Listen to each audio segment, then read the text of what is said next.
Harlequin and HarlequinAudio present The Rebel by Joanne Rock, a Harlequin Desire novel performed by Anastasia Watley, and Hot Holiday Rancher by Catherine Mann, a Harlequin Desire novel performed by Susannah Jones.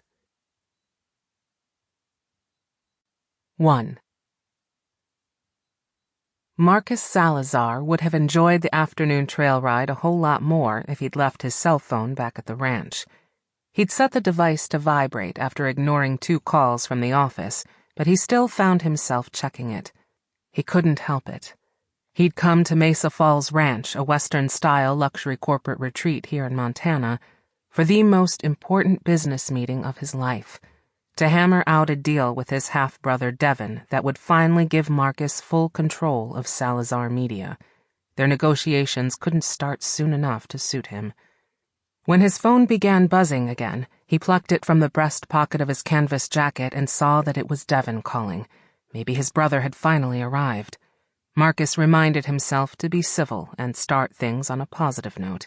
He and Devin might have opposing views on the future of Salazar Media, and just about everything else, but there was no need to revisit old ground this week. He'd simply discover how to buy out Devin's investment, and they would sever ties at last. He swiped the screen to answer the call. "I can meet you in the great room in 20 minutes, Marcus said without preamble, grateful for the cooperative Appaloosa who didn't seem to mind his busy hands. He tried to keep a level grip on the reins with one hand while he held the phone in the other, remembering basic horsemanship from his prep school days. "I took one of the horses out while I waited for you, but we're almost back to the main lodge now." Squinting into the late afternoon November sunlight, Marcus could see the pine-covered ridge that sheltered the stables on the 6,000-acre ranch. The acreage was situated close to the Bitterroot River, a place his father, Alonzo Salazar, had visited often, and he talked of bringing Marcus and Devin there for a trip on several occasions. When they'd been kids, there'd been bad blood between their mothers that had made the trip too difficult to orchestrate, and later there'd been plenty of enmity between the men themselves. Now it was too late. Marcus and Devin had said their final goodbyes to Alonzo Salazar last summer after a battle with pancreatic cancer that was over far too quickly. Their father was gone, and he'd been the only reason the brothers had been civil to each other outside the family business. They probably could have dissolved the rest of their ties without coming here, but they were fulfilling a deathbed promise to their father to meet at the ranch before they went their separate ways. For reasons Marcus still didn't understand, their dad had been determined to get Marcus and Devin to this corner of western Montana. "I'm not in town yet, unfortunately." Devin's voice competed with a lot of background noise, an announcement over a loudspeaker, the hum of other voices.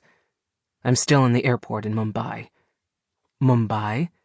Marcus leaned back in the saddle, stopping the horse on the trail so he could give the call his full attention.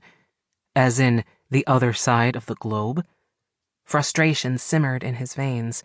His brother wouldn't arrive for at least another day. "I would have called sooner, but my phone and passport were both stolen, and I was detained by customs." His brother sounded pissed and exhausted. "Did you recover the phone?" Confused, Marcus checked the caller ID and saw his brother's face, only to realize Devin had contacted him through a social media messaging service, not a regular call. "No, I bought a new one at an airport kiosk." Devin's voice rasped like a man who'd been talking for hours.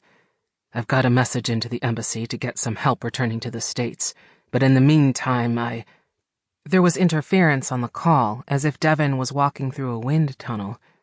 "Should be in Montana soon." "I missed that." Marcus nudged the Appaloosa's flanks, wondering if the cell signal was weak in this heavily wooded section of the trail. The mare started forward again. "I just finalized the deal to bring on Mesa Falls Ranch as a client."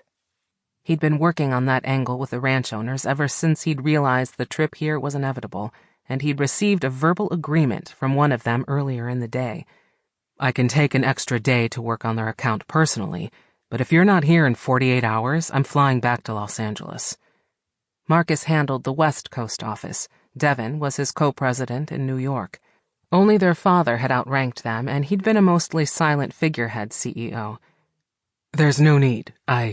Devin's words faded. Sample complete. Ready to continue?